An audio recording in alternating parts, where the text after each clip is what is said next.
पाकिस्तान में जब कोई खेल होते हैं तो सबकी निगाहें टिकती हैं। जैसे वीरेंद्र सहवाग ने वहाँ 3 सैकड़े लगाए थे, वहाँ पे 3 गोल्ड मेडल अचीव इस झज्जर के इस बेटे ने किए हैं। ये आपको बहुत मैंने अपनी जिंदगी में भी देखा है, दूसरों की जिंदगी में देखा है आगे वो जो लगातार मेहनत करते हैं, फाइटिंग स्पिरिट वो पक्का जीतते हैं। आप जुड़ चुके हैं हिंद केसरी न्यूज चैनल से, और जो पीछे आप तस्वीरें देख रहे हैं, यहाँ प्रो कबड्डी का महाकुंभ स्टार्ट हो चुका है। और यहाँ के मुख्य अतिथि कोई राजनेता ना होके इस गांव ने सामूहिक रूप से फैसला लिया कि खेड़ी जसोर से एक एथलीट जिन्होंने गांव से निकल के ओलंपिक तक अपनी प्रतिभा के झंडे ना गाड़े बल्कि कर्नल बन के एक राष्ट्र सेवा भी की और अपने एथलीट भी उन्होंने पीछे छोड़े हैं। आज कर्नल साहब से आपकी सीधी मुलाकात कराते हैं। कर्नल साहब, आपका हमारे चैनल पे स्वागत है। So nice of you for your giving an opportunity to inaugurate this first sports meet in village Kolashi. मैं जानना चाहूँगा कर्नल साहब, बहुत से दर्शक परिचित नहीं है, आपका सफ़र स्पोर्ट्स की तरफ कैसे हुआ था? आप एक छोटे से जमींदार परिवार से थे और उस टाइम सुविधाएं भी नहीं होती थी।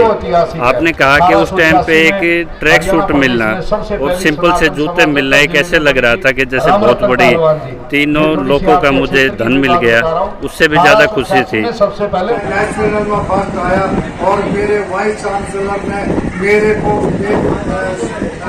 जो कॉटन का ट्रैक सूट होता है वो मेरे को प्रथम आने के उपरांत मुझे वो पारितोषिक किया गया ताकि कॉटन का ट्रैक सूट, और मुझे ये कन्वास के जो सफेद जूते होते हैं वो दिए गए।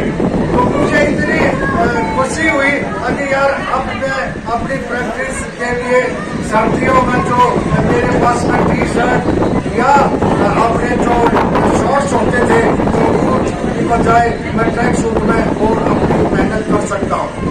तो ये कभी जमाना था, आज का जमाना है कि प्रोग्रेस हो रही है। गांव में कहीं पर कोई स्टेडियम नाम की या खेल की सूचित जगह कोई भी नहीं होती थी। हम जाते थे खेतों में ही भागने प्रैक्टिस करने के लिए जाते थे। अभी जितने भी फैसिलिटीज आ रही हैं तो सभी जितने भी नौजवान हैं अपने देहात के या अपने गांव के, इनको सबको ही मैं यही संदेशा देना चाहता हूं कि अपना अच्छी तरह से प्रैक्टिस करें और एक किसी भी चीज में सफलता पाने के लिए सिर्फ और सिर्फ एक ही चीज होती है, मेहनत, हार्ड वर्क जो भी करेगा उसी को सफलता 100% मिलेगी। तो कैसे आपका सफरनामा शुरू हुआ, कहाँ से प्रेरणा मिली आपको? ये आज मेरा बड़ा सौभाग्य है कि मैं अपनी मातृभूमि से ही आपको ये बात करने लग रहा हूँ। और ये मेरा जो स्पोर्ट्स कैरियर है मैंने गांव से ही शुरू किया था। गांव में भी मैं अपने साथियों के साथ में कभी भी खेलता था, कबड्डी भी खेलता था या दौड़ता था, तो मैं आगे आता था। उसके बाद मैं सैनिक स्कूल कुंजपुरा 69 और 76 में हम चले गए। वहाँ पर बेस्ट एथलीट रहे हर समय अपने स्कूल में, सैनिक स्कूल में। सैनिक स्कूल ने बड़े प्रतिभाशाली स्टूडेंट हरियाणा को दिए हैं, जिनमें हमारे फॉर्मर सीएम चौधरी भूपेंद्र सिंह हुड्डा हैं, former chief of army staff Deepak Kapoor है, और मैं एक खिलाड़ी के नाते जो एक खेल भावना को दर्शाता है वो ओलंपिक्स तक मैंने पार्टिसिपेट किया। कौन सा गेम रहा कर्नल साहब? मेरा एथलेटिक्स गेम रहा, और मैं कौन सा इवेंट लड़ते थे आप? मैं 800 मीटर और 1500 मीटर रेस दौड़ता था, और हर समय मैंने अपने स्कूल में नए रिकॉर्ड बनाए। जब मैं नेशनल में खेलने के लिए गया 1976 में नेशनल स्कूल गेम्स में, वहां पर 400, 800, 1500 मीटर के नए रिकॉर्ड बनाकर और गोल्ड मेडल हासिल किया, और जिसमें मैं बेस्ट एथलीट घोषित किया गया। उसके बाद में 76 और 77 में इंटर यूनिवर्सिटी, जो कंबाइंड यूनिवर्सिटी होती थी उस जमाने में, उसमें मैंने 1500 मीटर में गोल्ड मेडल जीता और 800 मीटर में सिल्वर मेडल जीता। मैं हरियाणा स्टेट का पहला एथलीट था कंबाइंड यूनिवर्सिटी में गोल्ड मेडल हासिल करने वाला।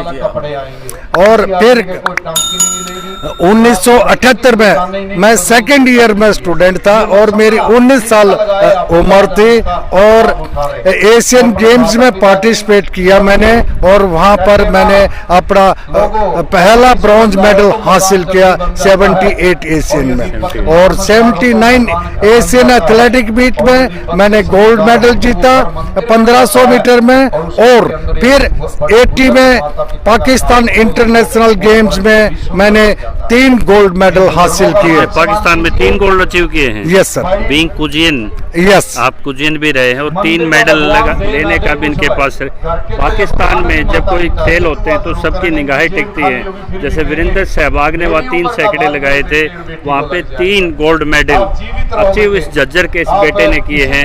ये आपको बहुत बड़ी अचीवमेंट है, बहुत कम लोग जानते थे इस सत्य को। और मुकाबला हुआ था आपका वहाँ पर? हमारा वहाँ पर मोहम्मद इलियास, एक 1500 मीटर के जो पहले मेरे साथ में 78 में गोल्ड मेडल जीता था जिन्होंने, उनको मैंने वहां पर बीट किया था।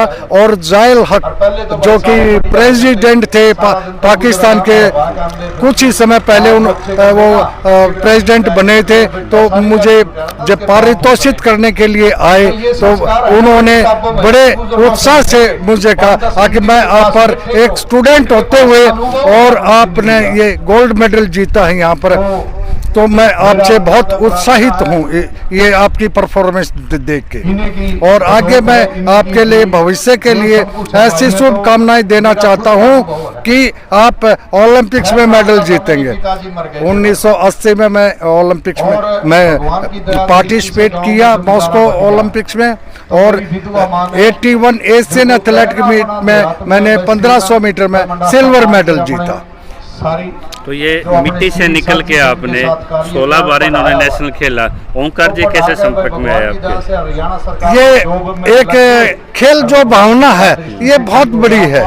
ये खेल भावना, आपको बताएं बात कि अब जैसे हमारे देश में 29 स्टेट बन चुके हैं, और हर स्टेट में हम लोगों के जान पहचान वाले परिचित हैं, और ये हमारे से प्रेरणा लेते थे कि मैं एक स्टूडेंट होते हुए और ये मुकाम हासिल कर सकता हूं, तो ये एक मुझे रोल मॉडल मान के और आगे प्रैक्टिस करते थे कि भाई मुझे भी वही हासिल करना है। तो जितने भी ये जो गांव में, जितने भी गांव के आसपास के जितने भी खिलाड़ी हैं, इनके बारे में हम सब, जो कोई किसी गेम का, इवन आप के गांव का राम रतन था, मुझे अच्छी तरह मालूम है। मैं जब फर्स्ट टाइम पर 78 एशियन गेम्स के लिए जब हम पार्टिसिपेट कर रहे थे, तो मुझे बड़ी अच्छी तरह से याद है। आगे वो अपने अखाड़े से निकल के और एथलेटिक ग्राउंड पर आया और उसने मुझे शाबाशी दी। भाई मैं बहुत खुश हूँ, मेरे गांव के पास का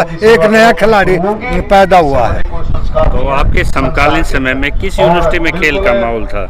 कुरुक्षेत्र यूनिवर्सिटी में था, एमडीयू में था, कहाँ स्पोर्ट्स का एटमॉस्फेयर ज्यादा? मैं आपको असलियत बताऊं कि एक हमारी हरियाणा एग्रीकल्चर यूनिवर्सिटी हिसार है, जो कि आज के दिन यस चौधरी चरण सिंह हरियाणा एग्रीकल्चर यूनिवर्सिटी के नाम से जानी जाती है। उस यूनिवर्सिटी में खेल का इतना अच्छा माहौल था उस समय पे कि एथलेटिक ग्राउंड पूरा अच्छी तरह से, फुटबॉल ग्राउंड पूरा कंप्लीट, वॉलीबॉल ग्राउंड कंप्लीट और cricket ground complete, hockey ground complete. वहाँ पर बहुत एक अच्छा, ये बहुत ज़्यादा बड़ा कैंपस था। ये आपको बताएं बात कि यूनिवर्सिटी में अगर खेल का माहौल था उस समय पर ज़माने में, तो हरियाणा एग्रीकल्चर यूनिवर्सिटी में था। वहाँ पर बहुत अच्छे मेरे बाद में भी एथलीट जो कि इंटरनेशनल बने हैं वो वहीं पर प्रैक्टिस करते थे। बहुत अच्छे लाल का प्रयोग सक्सेसफुल हुआ। यस, ये पूर्व आईएएस को उठा के लाए और पूरा उनके हाथ में यूनिवर्सिटी बनवाई उन्होंने। वहाँ भी आपको खेलने का मौका मिला। ये मैं मतलब कि चौधरी बंसीलाल का जो एक विजनरी हमारे जो आगे के दूरदर्शन के वो चीफ मिनिस्टर थे, और उन्होंने जो ये यूनिवर्सिटी थी, अगर उनके अपने आईएएस जो सेक्रेटरी थे उनको रिटायरमेंट के बाद वहाँ पर भेजा कि भाई मुझे कि ऐसी यूनिवर्सिटी चाहिए जो कि वर्ल्ड क्लास हो और हमारी एग्रीकल्चर में प्रगति हो। तो ये सेना में जब आपने पाकिस्तान में 3 गोल्ड जीते, वहाँ किसी ने कमर थपथपाई या आपका सेना की तरफ कैसे जाना हुआ आपका? मैं सैनिक स्कूल में पढ़ने के नाते मेरा हर समय मतलब कि जो दिमाग था, दिल और दिमाग, first love first dream. Yes, मेरा एक फौज में ऑफिसर बनने के मेरे पूरे सपने थे, और जो वो सपने साकार हुए उसके लिए मैं भगवान को बहुत बहुत आभारी मानता हूँ। बठिंडा में ब्रिगेडियर दहिया जी भी हैं, वो भी सेवाएं दे रहे हैं, वो भी कई एक्सेप्टर ब्रिगेडियर रहे हैं। आपकी मुलाकात होती है तो कभी डिस्कस होता है कि हम अपनी नई पीढ़ियों को कितने स्पोर्ट्समैन दे रहे हैं, कितने यहाँ पे फैसिलिटी देने जा रहे हैं? यस, जैसे अब हम रिटायर हो गए हैं, अपने सर्विस के दौरान जितने भी हमारी यूनिट थी या जहाँ जहाँ पर भी हम रहते थे, अपने खिलाड़ियों को पूरा प्रोत्साहन देते थे।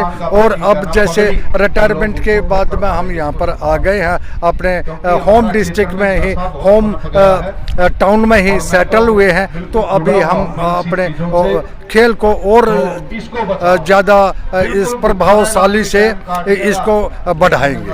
एक कोई नया लड़का कोई आपको देख रहा हो, वो कबड्डी खेलता हो, एथलीट से जुड़ा हो, अगर वो आपसे कुछ टेक्निकल चाहता हो, टिप्स लेना चाहता हो, तो क्या उनके लिए क्या ऑफर है आपका, क्या आह्वान है, कितने दरवाजे खुले हैं आपके दिल के उनके लिए? मेरे मतलब कि कोई भी खिलाड़ी हो, खिलाड़ी के लिए पूरे के पूरे दरवाजे खुले हुए हैं, कभी बंद रहे ही नहीं। मेरे से कोई भी किसी तरह का सुझाव या किसी तरह के मार्गदर्शन या किसी तरह की भी मॉनिटरी हेल्प या कोई भी मेरे पास में कभी भी आएगा तो मैं उसको मना नहीं करूंगा, हर समय उसको। ये बहुत बड़ा इन्होंने कहा कि मैं monetary help, technical help, her help के लिए तैयार रहूंगा।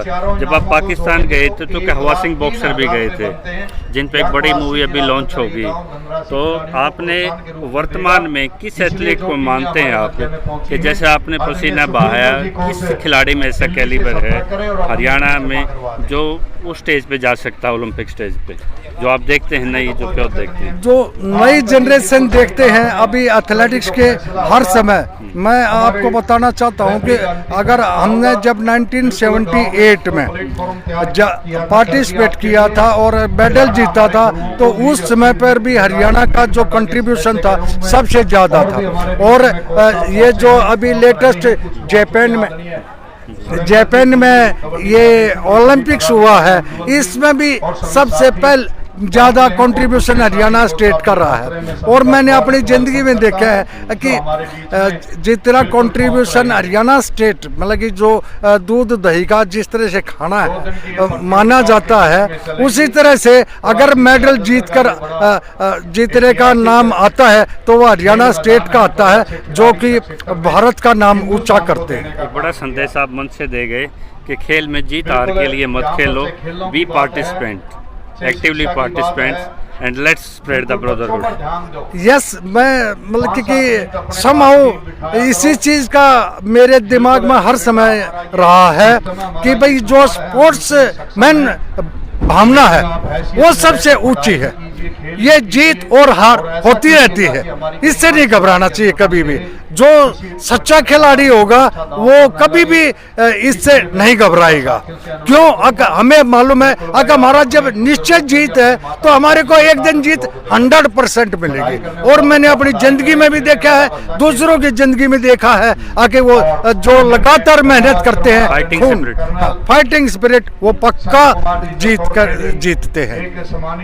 तो ये थे हमारे बीच में कर्नल साहब, जो आज भी नई पीढ़ी के लिए प्रेरणा बनने के लिए यहाँ आए हैं और मुख्य अतिथि के तौर पे थे। यहाँ कोई राजनेता नहीं था बल्कि स्पोर्ट्स से जुड़े हुए प्रो ओलंपिक को यहाँ पे एक मुख्य अतिथि का दिया गया और एक बड़ा संदेश आपके माध्यम से देंगे। इनसे जुड़े हुए कोई भी सवाल, कोई भी इनसे जीवन से जुड़ी हुई कोई बात अपने कमेंट्स बॉक्स में आप डालिए और इसको लाइक शेयर और सब्सक्राइब करना ना भूलिए। जुड़े रहिए एक अगली शख्सियत के साथ, मिलते हैं, तब तक जय जवान जय किसान।